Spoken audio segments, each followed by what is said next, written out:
when we're actively working to meet our own needs in a healthy way, to become a man who not just avoids porn, but a man who knows how to sit with the pain without killing anything, without ripping anything apart. That man, that just exudes peace and stability. That's the kind of father we all want to be. Brothers, welcome to today's episode of the Recovered Dad podcast. We are your esteemed hosts. At least I'm esteemed. My name's Matthew Sinkovich. I've got much less esteemed over here. My partner in crime, Yeadon Smith. Yeadon, welcome, brother. Good to have you with us here today. Thanks, man. Always good to be here in front of the camera, behind the microphone. Yes, sir. Talking about recovery, talking about dad life, all the things. Yes, sir. And I got to say, it's a pivotal time in the lives of many parents and children. We're here at the end of the school year, about to cross the threshold into summer. Yeah, which, weather-wise, down here, we have crossed that threshold. Yeah. When it is 73 degrees and 98% humidity at 6 a.m., yeah, it's like summertime is here with a vengeance. Yes, sir. Yeah, I know for y'all dads out there listening, school years are different all over the country. When I was back in my youth ministry days, right, we had youth group kids in different districts, and one family was on year-round school. They got, like 3 weeks off, and they got a month off in the summer instead of a full summer break. Other kids were on kind of the more traditional 9-month school, 10 weeks, 3 months of summer break, summer vacation. So I recognize that when you're listening to this, you may not be in the school time summer yet. You may have been in it for a couple weeks. But around the end of May, generally speaking, right, we just had Memorial Day weekend. When we're recording this podcast the week after Memorial Day. Memorial Day kind of signifies, kicking off summertime vibes. And I was thinking about the podcast this week, and it just hit me yesterday, because this morning was the 5th grade graduation for my girl daughter. And I was thinking about this yesterday, like, oh man, this is what I needed. This is what I want to talk about this week on the episode, talking about it on the podcast, because, I'm going to be honest. When I was in youth ministry 20 years ago, and parents are like, yeah, I'm going to like 8th grade graduation and 5th grade graduation and this graduation and this, then. In my youth, I was stupid. I see it now. I couldn't see it then. Like when I was 25, I'm like, what is the big deal? 5th grade graduation. Woo! Right? How many graduations we going to celebrate before like actual graduation? Let's just I recognized like high school graduation. That was a big deal. I went to my youth group kids' high school graduations to show up and support them. Like, middle school graduation, 6th grade graduation, 8th. Like, I'm like, I don't see it. I don't see it. Now as a parent, now as a dad, I see it. And I see it for what it really is. At least the perspective I have, it's not so much making a big deal about accomplishments. Because let's be honest, like categorically, 5th grade accomplishments, like, great. You can read, you can write, you can form sentences, do math, do arithmetic, right? These are accomplishments that are going to stand you well the rest of your life. But really, these moments of 5th grade graduation, 5th grade awards ceremony, 5th grade this, like 6th grade this, 8th grade that, the tennis awards banquet for my boys when my 2 sons on the team warm the bench most of the year. They don't actually get much playing time because they're not good enough. But all of these events, they give me the opportunity to show up for my kids. They're an opportunity to put another deposit in the relationship tank. To show up regardless of what their performance is. Sorry, all these stories are coming into my head now. So this is going to be just the point of this podcast, gentlemen out there listening, podcast land, is this is a time of celebration. This is going to be a celebratory podcast, celebrating, honestly, some time of reflection for me, celebrating just how far I have come as a recovered father, as a recovered dad. Because as I look back, I was a mediocre father at best. I was doing the best I knew how to do. And let me tell you out there, I recognize that dads everywhere, we are doing the best that we can, the best that we know how to do. I recognize that. I was there. Wherever you are on this journey, I know you are doing the best you know how to do, brother. And I want to honor that, acknowledge, and appreciate that right now. But as I look back, I can see just how much I have grown. And I'm telling you, the reason I have been able to grow as a father is because I have grown in my recovery work. Right? And it's like, well, maybe it's just correlation. Right? It's like you've seen those diagrams. It's like, you know what? The number of red cars sold in America correlates with cancer. You know, it's like the more red cars there are in the country, the more cancer cases are. Like, those don't have anything to do with each other. They just happen to be similar lines. But I can tell you, my recovery path and my fatherhood path, those are related to each other. My recovery path is impacting my fatherhood path. I got to show up for my boys at the tennis banquet, which was last week. Matt, did I already talk about this on a podcast? I don't think so. I don't recall it. I don't want to rehash all my, but I showed up for my boys, 8th grader and a sophomore. And my sophomore, he did actually get playing time this season, even though he's not quite high enough to normally play, because like the number 1 and 2 players were out for a month with injuries. So he got boosted up. And actually he showed up and he crushed it when he played. My 8th grade son, he did not get any, at 7th grade, he's in 7th grade. My 7th grade son did not get any playing time. And I was there. And honestly, my 7th grader, he didn't really want to be on the tennis team. His older brothers love tennis. He's like, tennis, I want to play baseball. And I'm like, oh, dude, no, please, no, we can't do baseball. We're not a baseball family. Tennis, yeah, love tennis. We're a tennis family. Be on the tennis team. Tennis coach is amazing. You will build relationships. You will be able to play tennis. Because in my heart of hearts, I'm like, bro, I don't think you're going to make the baseball team. It's competitive out there. I want you to be on a team where you're going to be able to participate. And as they're up there, they're passing out awards, and they give out the Rookie of the Year award, like your first year on the tennis team. And the Rookie of the Year award went to my 7th grader. Mm. And dads out there, that is not the kicker. The kicker is coach accidentally left his name off of the ballot. Because all the boys vote for all these special. There's only one award that the coach picks who gets it. Every other award, MVP, Rookie of the Year, this, that, all these special awards, the team votes on. And for Rookie of the Year, my son's name was not on the ballot. Because coach just forgot. He's busy. I get it. But his teammates wrote his name in. His teammates were like, what?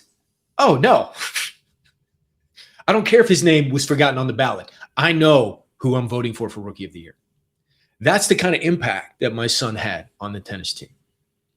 The MVP of the team was standing next to me at the awards banquet.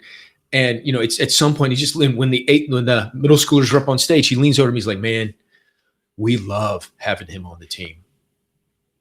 He is so full of energy and so encouraging and so enthusiastic. Everybody loves him. And y'all, me being able to show up for my kids in moments like that, those moments mean more because I'm able to show up for my kids in very small ways at home.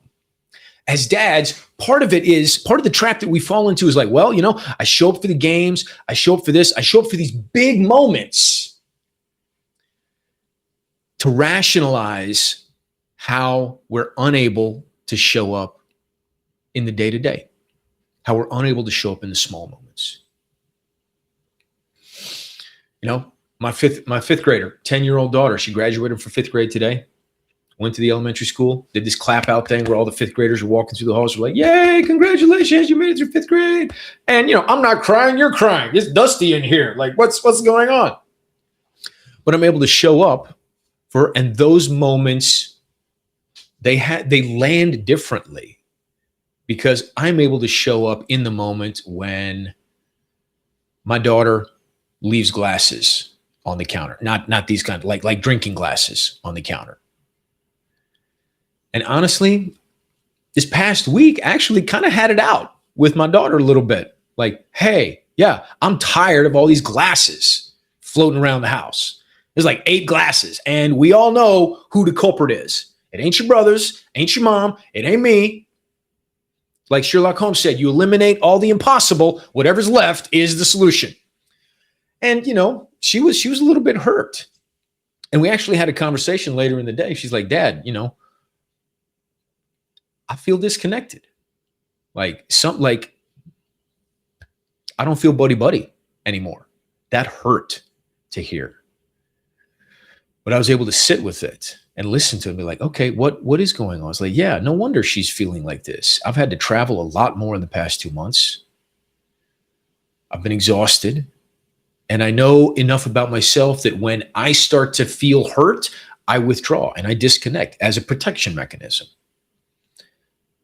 And as I dug into that, it's like, okay, this is what's going on. I need to fix what's going on in myself. I need to meet these needs. I need to figure out how to meet these needs so that I can show up for my daughter and reconnect. And as I started thinking about it even more, I was like, you know what?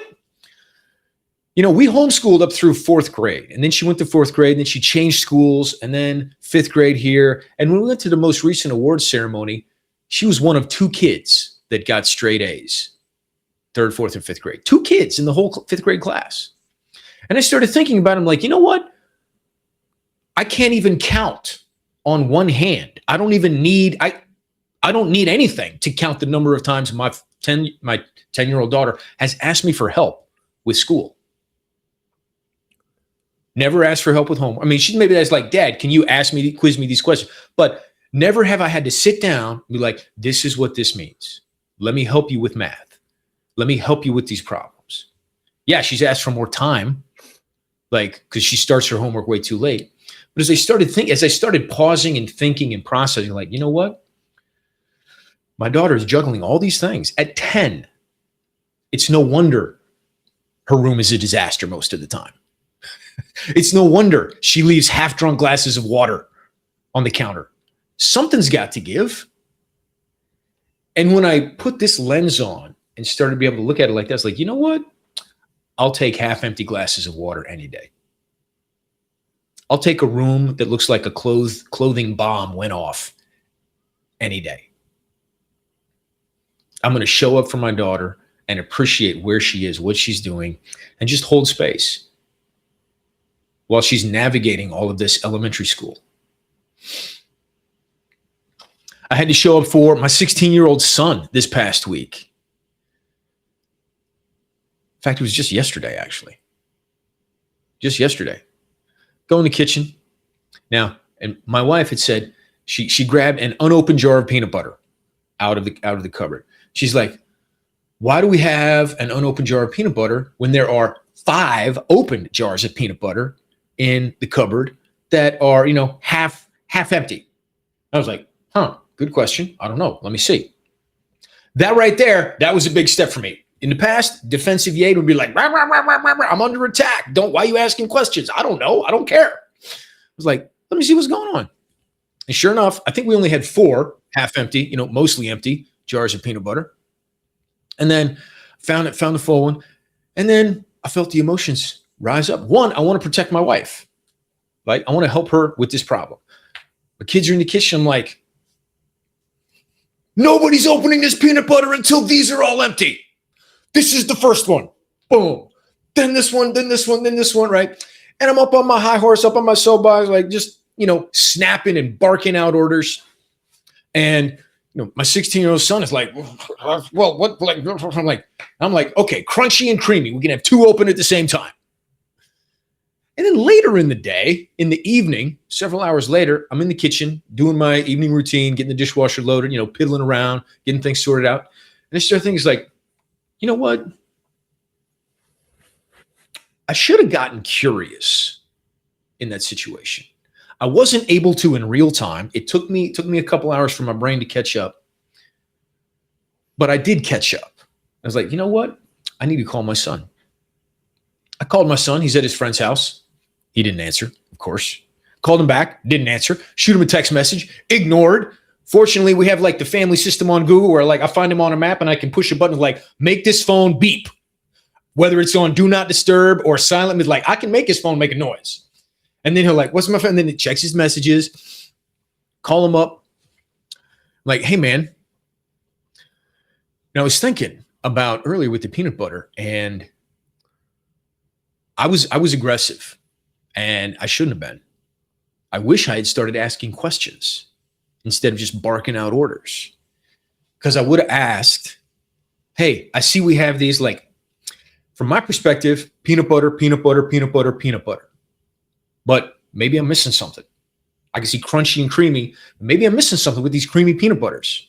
It's like, none of them are like the organic, separated, you got to, stir it every single time. We don't have any like that. But other than that, they all look the same to me. So I said, is there a reason why, these are mostly empty, but not quite empty? And he explained, he was like, yeah, this is the peanut butter I really like. The other peanut butters are okay, but I don't prefer them. It's like, okay, I can understand that. For me, peanut butter is peanut butter. I can get down with any peanut butter. As long as it has salt. If it doesn't have salt, no thank you. I need to say that to clarify. I said, well, this is a question, not a direction posed as a question. This is not an order coming in the form of a question. Like, are you okay with eating the rest of the peanut butter in these mostly empty jars before we, get another jar of the peanut butter that is your preference? He's like, yeah, I can do that. And I was able to clean up that interaction. And it sounds small. It sounds so small. It's like, man, not a big deal. I didn't really explode. There was no yelling. Nothing got broken. I didn't throw anything away. Nobody got grounded. There was no consequence or punishment. But in the moment of peanut butter orders, I was not a safe space. I was interjecting these aggressive emotions into a relationship that the only thing that would happen is just erode a little bit of the safety of that relationship. And I had to clean it up. This is one of the times I was able to clean it up in not quite real time, but in the same day. I was able to clean it up in the same day. And it's moments like this that make the big moments matter even more. I'm going with my son to a movie tonight. It's one of these movies where he can't go. It's one of these video games turned into a movie. And, he's invited me to go with him. I'm like, absolutely, I'm going to go. I don't even know what it's about. Some, video game genre, video horror style, Five Nights at Freddy's, scary thriller type thing. Not my jam, but I'm going to be there for my son to put another deposit in that relationship. And fathers out there, the reason I'm telling you these stories, one, because I want to celebrate what the recovery journey has done for me as a father. And if you're out there and you're on the recovery journey, I know you know what I'm talking about. You've seen how when we're actively working to meet our own needs in a healthy way, to become a man who not just avoids, but a man who knows how to sit with the pain without killing anything, without ripping anything apart. That man, that just exudes peace and stability. That's the kind of father we all want to be. And the only way that I was able to get there was through recovery. I mean, I joke. If you've been listening to the podcast, I know you've heard me say this. Like when I started the Liberation Boot Camp 4 years ago, the only thing I wanted was to get rid of. That's it. It's like I just need to get rid of this. I had no idea that recovery was going to be the key to me really living into the father and the man that I always wanted to be. that patient, compassionate, strong father. Don't get me wrong. I'm the strongest person in my house, and all my boys know it. When I ask him to do something, they may complain, but it's like, oh, dad asked me. Yeah, I better do this. Like the big silverback gorilla asked me to get my chores done, not mom. So I'm not being nagged. I'm being like directed. This is not a request. This is, these are orders. Go get this done, please. And the recovery journey really has changed the game for me as a dad, to be able to show up in moments like this morning with my daughter graduating from 5th grade, with my son's tennis awards banquet last week, with the peanut butter fiasco of 2026. Not even a big fiasco, but these small moments where I get to show up because I've built this muscle of recovery, of noticing when I can feel pain, when the story in my head starts to explode, and then just sit with it long enough to really figure out what's actually going on. What is actually going on? With my son and peanut butter, I'm like, what was actually, I don't even know what was actually going on. I know I reacted because I was just mad that 4 jars of peanut butter were like 90% empty, and now someone's going to open another jar just because it's difficult to get that last 10% out. It's like, that's what made me mad. And I thought, maybe there's something else going on here. I'm going to investigate it a little bit further. That's the same thing that I do with my recovery work. When I'm feeling the pull, when I'm feeling the urge, it's like, oh man, it's 7 keystrokes away. Well, plus .com, right? It's like right there. But y'all, the moment of relapse doesn't really happen when you type in the website. It happens 5 days before, when you get punched, when the emotions start to flare up and you just bury them. It's like, whatever, I'm moving on. Something else happens, whatever, I'm moving on. And they just pile up and pile up until they reach this critical mass and they go nuclear. And being able to deal with the emotions and process the emotions, not always in real time, but in close enough time where it's like, oh, yeah, this happened. And it fades into the ether. Those emotions fade, go to wherever emotions go. Thoughts go to wherever thoughts go. And I come back to my center. And the next time it happens, I come back to the center. Those moments as a dad, they have changed the game in my relationship with my children. And it's because of the work I have done to change my relationship with myself through the recovery work. So if you're out there listening, being a dad, it's the hardest job you'll ever love. And some days we hate it. It's like, man. But it's like the Matrix, right? Like once I got on this journey, like when we got started, sometimes I feel like Matt should have said, like, hey man, all I'm offering you is the truth. Red pill, blue pill, right? Like you take the blue pill, everything goes back to normal. All I'm offering you is the truth. And I don't mean red pill in the modern, brosphere, manosphere is like, oh man, take the red pill. Like, no, like think the Matrix. And when I say the Matrix, just the original Matrix, not reloaded and remixed and whatever. The original Matrix. Like all I was offered was the truth. And the truth was I had to grow as a man. That was the truth. But that growth has let me leave behind. It has let me build a stronger, deeper connection with my wife, a stronger, deeper connection with my children, showing up for myself with greater compassion, greater peace, greater stability, everything. And wherever you are on the journey, if you haven't started the journey yet, brother, what are you waiting for? If you're waiting for an invitation, I invite you to start the journey. There you go. There's your invitation. If you're waiting for support, if you're waiting for an outline, hit us up. Shoot me a message. Find us online at Recovered Dad on Instagram. Find me on Facebook, right? Let's talk. Check out our website, The Recovered Dad. It's never too late. It's never too late to start. It's never too late to start, brother.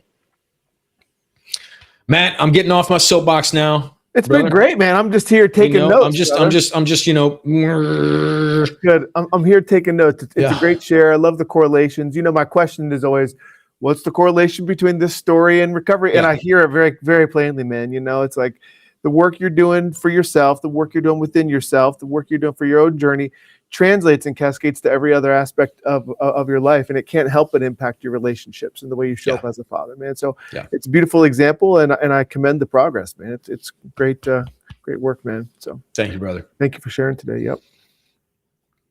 Gentlemen, thanks for tuning in this week for the Recovered Dad podcast, episode 3492. No, I don't know what episode it is, but thanks for tuning in, brothers. Yep. In the meantime, keep putting in the work. Keep taking the next step. Yep. If the next step is jumping into a program like the Liberation Boot Camp, talking with a guy like me or Matt, take that step. We're here. We're a couple clicks away. Schedule a call. Love to talk with you, see where you are on the journey, support you as you take the next step. My brothers, our families are worth it. You are worth it as a man. And the world needs more men who are solid and the world needs more recovered dads. Yep. Peace. Peace. Power. We'll see you next time. Noble men. Thanks, guys.